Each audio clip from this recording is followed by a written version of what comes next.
दूसरी तरफ यूपी मदरसों के वकील सलमान खुर्शीद ने बताया, सुप्रीम कोर्ट के फैसले के बाद मदारिस में तालीम जारी रहेगी जब तक कि कतई फैसला नहीं आ जाता। उनका ये भी कहना था कि जुलाई में इसका कतई फैसला आएगा और जब तक इलाहाबाद हाई कोर्ट के फैसले तक रोक लगी रहेगी। देखिए, स्टैंड इन्होंने चेंज किया है। यूपी सरकार ने वहाँ मदरसा बोर्ड को सपोर्ट किया था, यहाँ पर उन्होंने कहा कि अब जजमेंट आ गया है यूपी का हाई कोर्ट का और हम उसको स्वीकार कर रहे हैं। अब क्या सुप्रीम कोर्ट इस पर कहेगा वो अलग बात है, लेकिन उन्होंने जो किया है वो उसको उन्होंने स्पष्ट सुप्रीम कोर्ट के सामने कर दिया।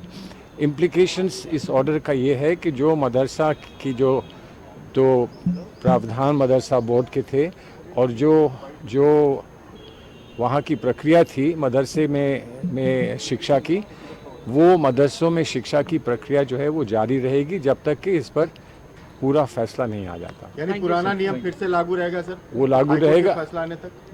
हाई कोर्ट का फैसला नहीं, अब सुप्रीम कोर्ट का फैसला होगा। जो हाई कोर्ट के फैसले ने किया था उसको अभी सुप्रीम कोर्ट ने उस पर रोक लगा दी है। जुलाई में अंतिम फैसला आएगा। Thank you so much.